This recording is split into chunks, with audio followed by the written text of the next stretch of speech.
welcome back everybody to the Dialog Asia Rugby Sevens.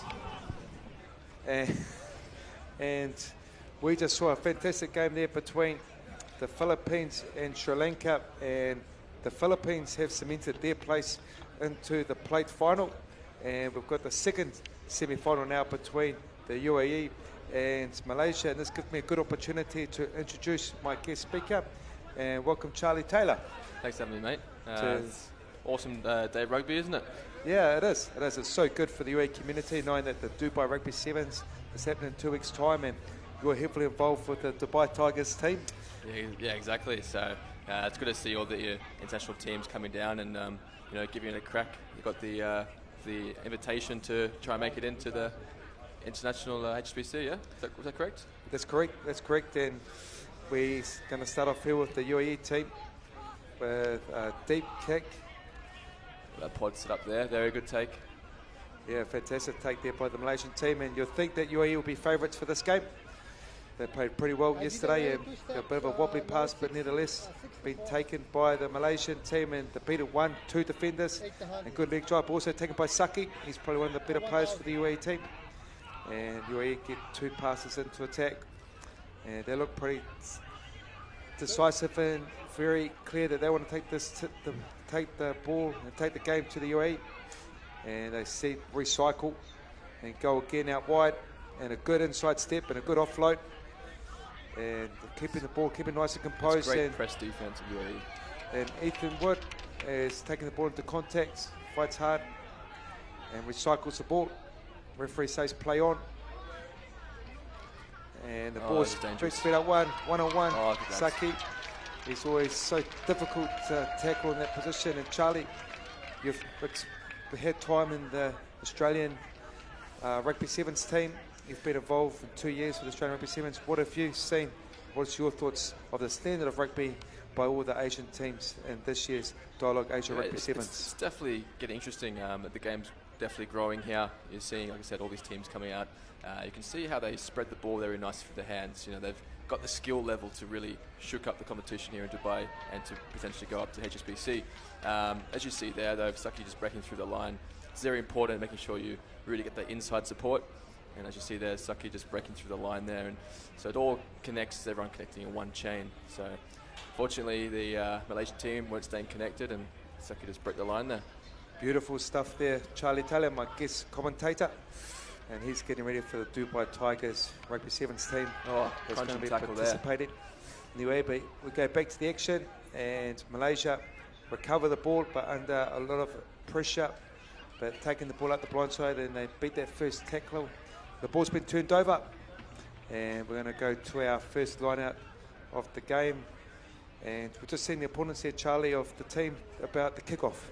Kickoff's very important. You get your 2 options, whether you want to compete for the ball or you want to build pressure and try to kick it in the corner. At the moment, UAE, and you see a lot of the sides here, they want to contest because they want to have the ball in hand the entire time.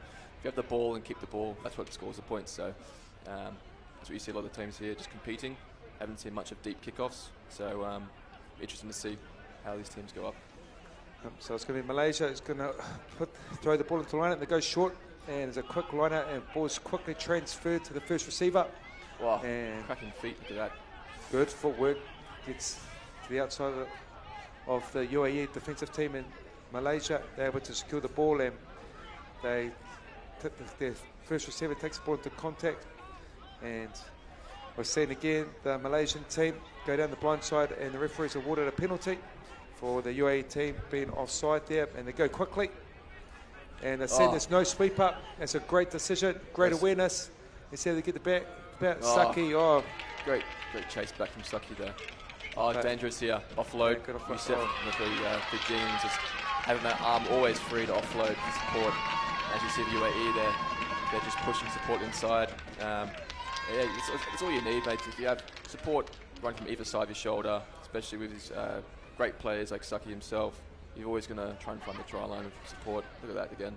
Yeah, if we see on the replay, the ability to take the ball, step back inside, keep the ball alive, and very well done is also by the inside supporting run-up. And it just shows you the bounce of the ball can go either way. I thought Malaysia made a great decision to kick in behind, but the ball just didn't go their way, and We've got some exciting players in the UAE side, and they race off now to 12-0 lead. And Malaysia will feel a bit disappointed how that game's unfolded, but also gives us a good opportunity to welcome all the supporters at Sports City. That Dubai, Sports City, a great place, great venue, and another good start by the UAE with the kickoff.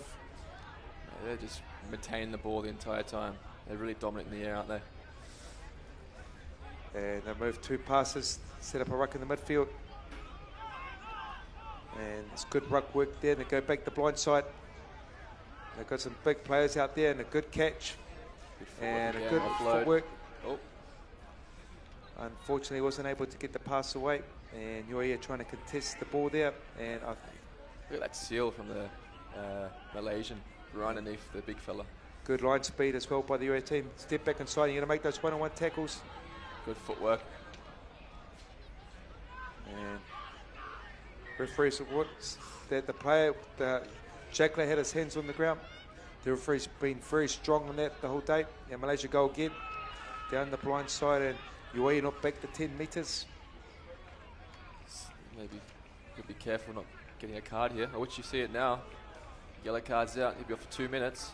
It's going to give a bit of a good contest for the Malaysians now to try to score a few points in this next 2 minutes.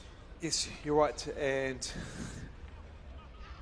we've seen now that Malaysia are going to go for a scrum, and it's going to be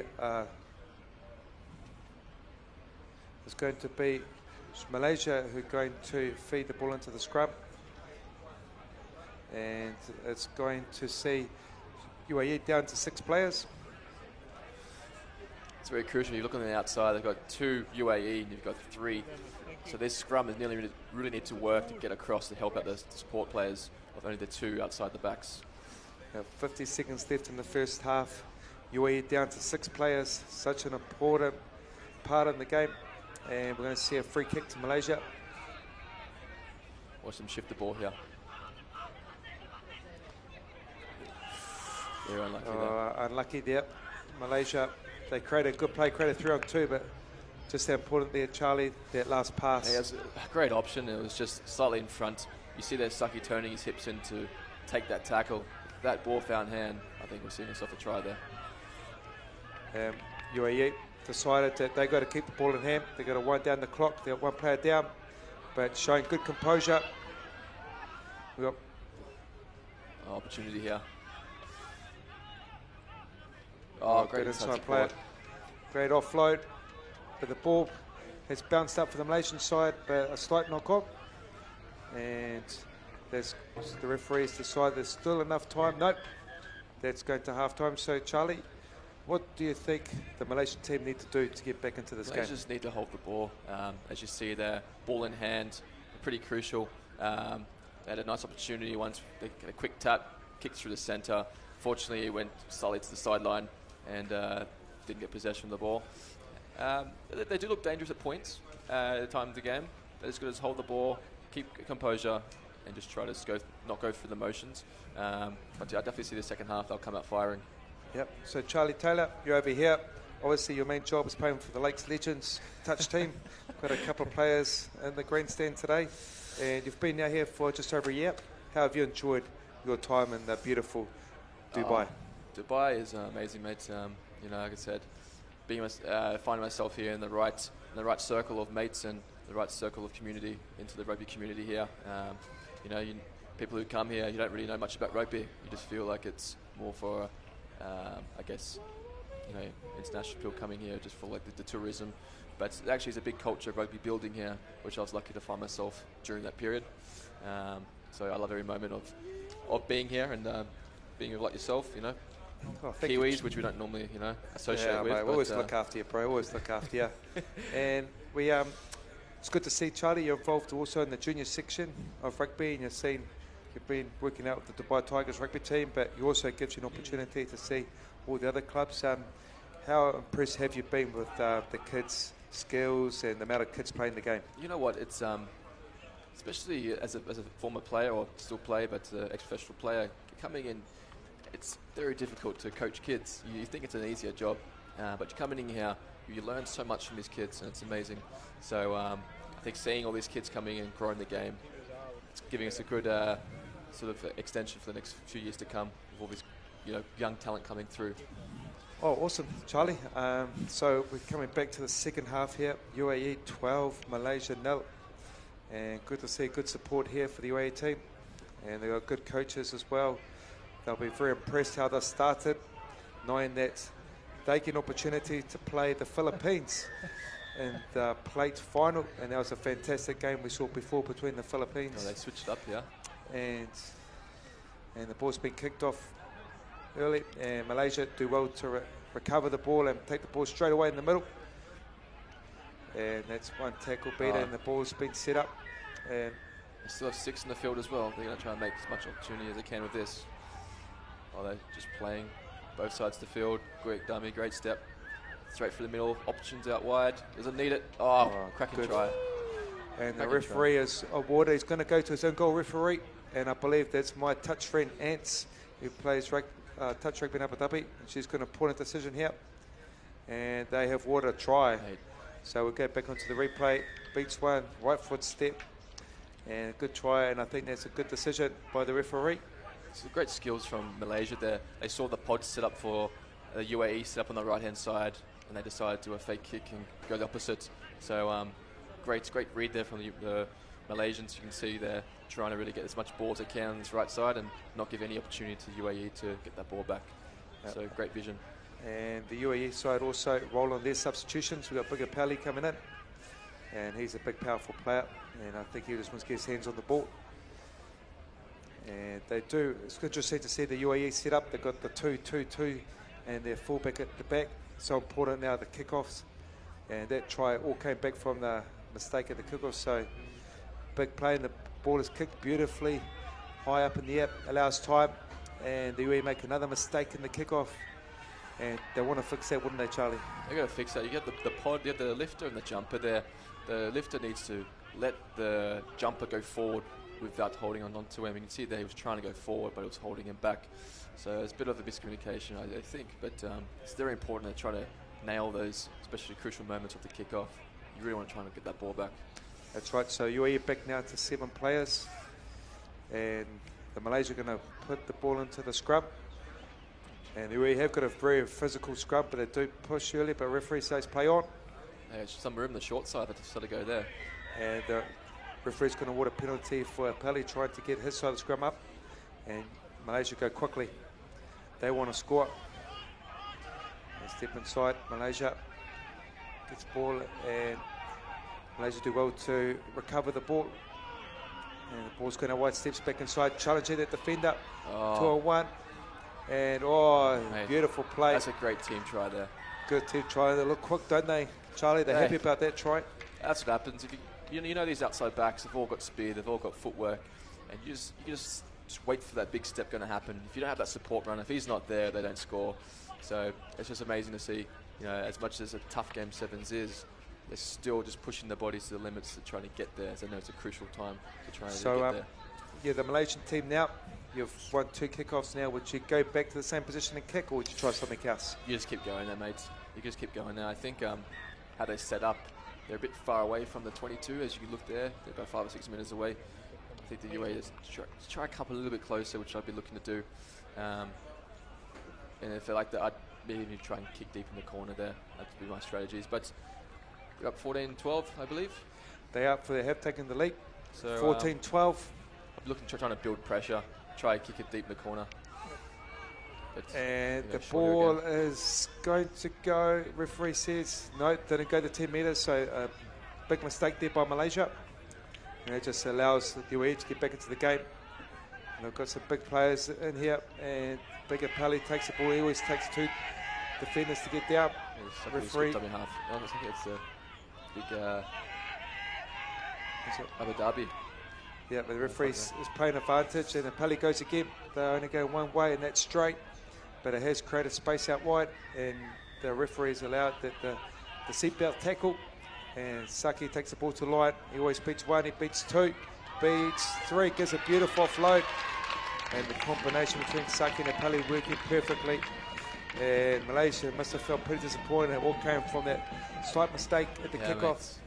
If I was there, I'd just keep them deep. You know, they've got a lot of pressure on them now.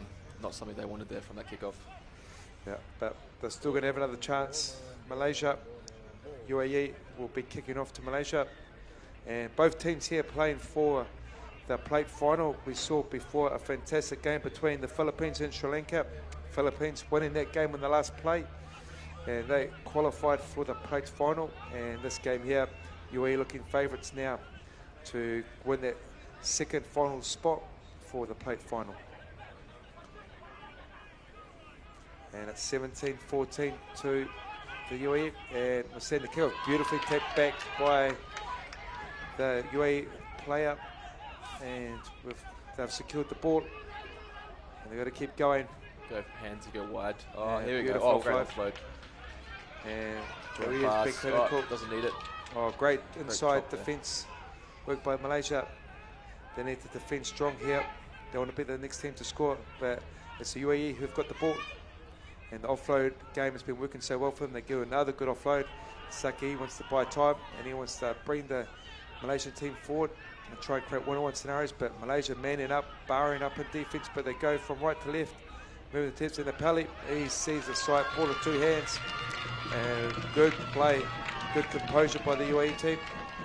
And they're not rushing. They're not trying to score every play. You can see there's Saki waiting for the defense to come in, try and tighten up the defense, then try and play wide. But you can tell the Malaysians are starting to drop their heads a little bit. You know, they did come firing back at the end of the second half, so let's hopefully they can get another try and just to make it a bit more interesting. Yeah, you're right there, Charlie. And we're just seeing the importance of also the kickoffs, but also the offloads. Teams have been offloading well, and it's been a big feature in the two-day tournament. Players not dying with the ball, and we're going to be seeing now UAE to kick off, and Malaysia want to take care of this kickoff and try and get one more score. But also it's good for the local team knowing that they're going to be in the final against the Philippines, and you'll think UAE would try and be favourites to beat the Philippines in the final. I think so, man, especially how they're playing this game. Look at that. Oh, that's what you get off the edge side set piece there. They just gem up. You see all these teams here, especially when there's a breakdown on an edge. You see teams will just press up and get right in your face there. And that's what Saki did really well there. And so, Charlie, you're getting yourself ready. How's the body? You must be pretty excited about competing in the Dubai Sevens. Yeah, I'm really excited. It's been over 3.5, 4 years now, so they're excited to get in. It was unfortunate we missed last year with the COVID, HSBC, but really excited to get back out there on the pitch and play back sevens. Yeah, really miss it. Awesome, man. We've got now feed into the scrum by the Malaysian team, and referee awarding that they pushed too early, so UAE going to take the ball, and good early tackle.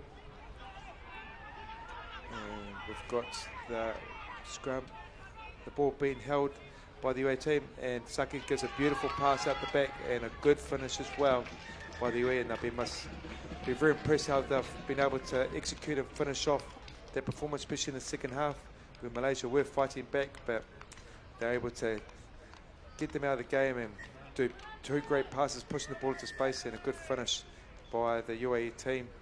And they'll be playing the final against the Philippines for the Cup final, and knowing that they could give them good preparation going for the Dubai Sevens. And Charlie, you talk about the Dubai Sevens and your experience also in the 15s as well. The UAE Premiership Rugby, there's 5 teams: Dubai Tigers, Dubai Hurricanes, Dubai Exiles, Jabali Dragons, and also Abu Dhabi Harlequins. What's been your experience of the standard of the UAE Rugby? Standard is quite high to what I expected, to be honest.